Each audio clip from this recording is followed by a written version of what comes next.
Hello दोस्तों, जैसा कि आप सबको पता है कि मैं बहुत दिनों से इधर अपने यूट्यूब चैनल पे कोई वीडियो डाल नहीं रहा था। उसके कुछ 2-3 कारण थे। मैं अपने जॉब में भी काफ़ी व्यस्त था। मैं ग्रामीण बैंक में आप सबको जैसा पता ही है कि मैं ग्रामीण बैंक में अभी काम भी कर रहा हूँ और इधर इंटरव्यू का भी थोड़ा-मोड़ा प्रिपरेशन चल रहा था मेरा। और कल मेरा इंटरव्यू भी हो गया और ठीक ही गया है, एवरेज इंटरव्यू गया है। कोई बहुत बढ़िया भी नहीं बोल सकते हैं, कोई ज़्यादा ख़राब भी नहीं बोल सकते। मैंने अपने फॉर्म में मेंशन किया हुआ था कि मैं ग्रामीण बैंक में काम करता हूँ, तो ज़्यादातर क्वेश्चन उसी एक्सपेक्ट से रहे। ग्रामीण बैंक के ही रिलेटेड क्वेश्चन थे ज़्यादातर। बाकियों के लिए अलग-अलग तरह से रहेंगे। कुछ मेरे लिटरेचर पार्ट से भी, इंग्लिश ऑनर्स से मेरा ग्रेजुएशन है, तो उससे भी कुछ क्वेश्चन थे। तो जो सच था वही मैंने बता दिया उनको, ज़्यादा डिटेल में वो भी नहीं गए। अराउंड 10 मिनट के करीब मेरा इंटरव्यू चला था और मैं आपको शुरू से बताता हूँ कि हुआ क्या था वहाँ पे। जैसे हम लोग को 8:30 का एंट्री का टाइमिंग था, तो 8:30 में हम लोग सब पहुँच गए थे।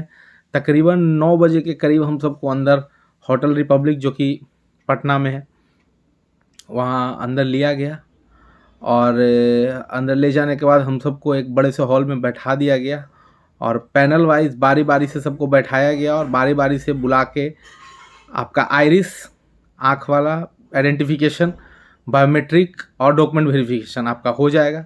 फिर आपको बैठने को बोला जाएगा और उसके बाद बारी बारी से इंटरव्यू के लिए आपको वो लोग बुलाएंगे। अब हम लोग डिटेल में बात कर लेते हैं। मोस्टली डॉक्यूमेंट वेरिफिकेशन में हो क्या रहा है, लोगों को एंग्जाइटी हो रही है, टेंशन हो रहा है कि क्या मांगा जा रहा है। डॉक्यूमेंट वेरिफिकेशन में कुछ भी नहीं ज़्यादा मांगा जा रहा है। आप अपना 10th का सर्टिफिकेट, अगर सीबीएसई से हैं तो एक सीसी पैटर्न वाला जो 2011 के बाद है तो एक ही, नहीं तो पहले मार्कशीट और सर्टिफिकेट दोनों मिलता था, तो 10th का वो दोनों ले लीजिएगा। और 12th का भी आप मार्कशीट और सर्टिफिकेट रख सकते हैं, दोनों रख लीजिए। और ग्रेजुएशन का और बीटेक का चारों ईयर का जो भी आपका सेमेस्टर वाइज है वो सब ले लेना है और एक जो फाइनल डिग्री मिलती है वो ले लेना है। अब बहुत लोगों को डाउट है कि कंप्यूटर सर्टिफिकेट लेना है नहीं लेना है।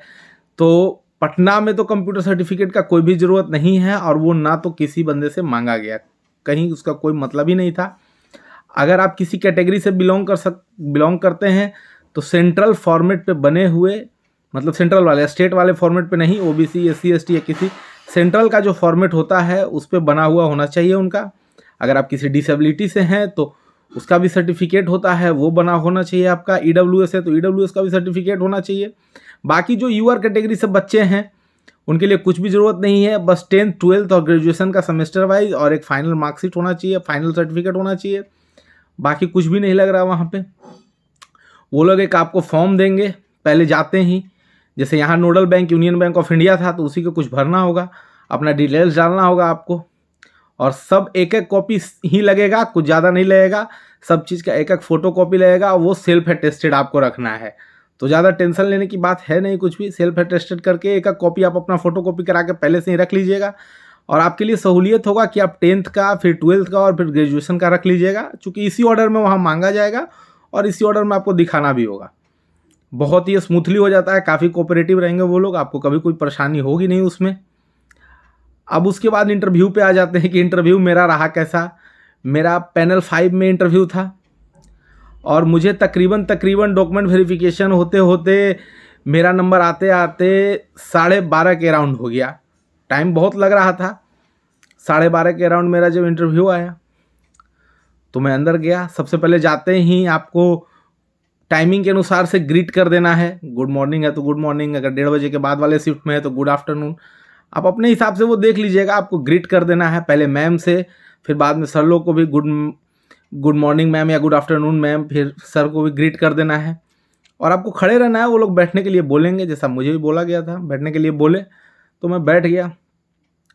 उसके बाद जैसा कि मैं एनओसी भी दिया था तो उन्होंने बहुत सारा क्वेश्चन पहले मेरे प्रोफाइल से ही, बैंकिंग प्रोफाइल से ही, कि ग्रामीण बैंक में काम करते हैं तो ग्रामीण बैंक की स्थापना कब हुई, इन सब से रिलेटेड भी चला क्वेश्चन। उसके बाद ग्रामीण बैंक में की होल्डिंग का क्या तरीका है, ये सब क्वेश्चन था। चेक के बारे में पूछा गया, चेक कितने प्रकार के होते हैं। और एक ये भी क्वेश्चन था कि अगर एफडी के अगेंस्ट कितना % लोन दिया जा सकता है। चूँकि मैं काम करता हूँ तो कुछ उस रिलेटेड से उन्होंने क्वेश्चन पूछा और उसके बाद अगर आप जनरल टॉपिक में बात करें तो मेरा ऑनर्स इंग्लिश ऑनर्स था, तो उन्होंने शेक्सपियर के बारे में, वर्ड्सवर्थ के बारे में कुछ कुछ पूछा। और फिर ये पूछा गया कि एनपीए बताइए, शॉर्ट ड्यूरेशन क्रॉप्स और लॉन्ग ड्यूरेशन क्रॉप्स के लिए कितने कितने दिन का होता है। एनपीए के बारे में पूछा गया। एमएसएमई का फुल फॉर्म उन्होंने पूछा मुझसे। और उसके बाद उन्होंने पूछा कि केसीसी के बारे में कुछ बताइए, केसीसी क्या है, नहीं है। एलपीसी का फुल फॉर्म क्या होता है, एलपीसी को कौन वेरीफाई करता है। चूँकि वो एक्सपेक्ट कर रहे थे मैं काम करता हूँ तो मुझे इन सब चीज़ों का आइडिया होगा, मुझे जहाँ तक आया मैंने बताया भी, वो लोग संतुष्ट भी दिखे। कुछ कुछ इंग्लिश में उन्होंने क्वेश्चन पूछा, एक जैसे पोएम पूछा था कुछ, मैं उस टाइम पे रिकॉल नहीं कर पाया कि ये कहाँ का पोएम है या क्या है, चूँकि मेरा ग्रेजुएशन भी 2016 में हुआ, तो मैंने सीधा बोल दिया सॉरी सर मुझे इसका कुछ खास आइडिया है नहीं।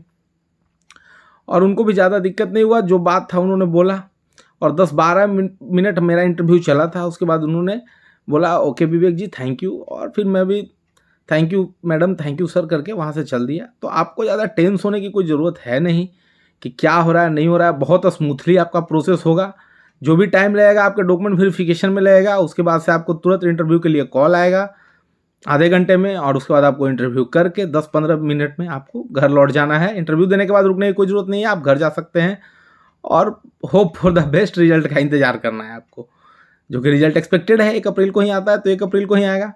और अभी 3 मार्च तक इंटरव्यू चलने हैं, तो 10-12 मार्च तक मार्क्स भी आ जाएंगे जिन लोगों का सिलेक्शन हुआ है उनका, और उसके कुछ दिन के बाद आपका 1 अप्रैल को फाइनल रिजल्ट आएगा।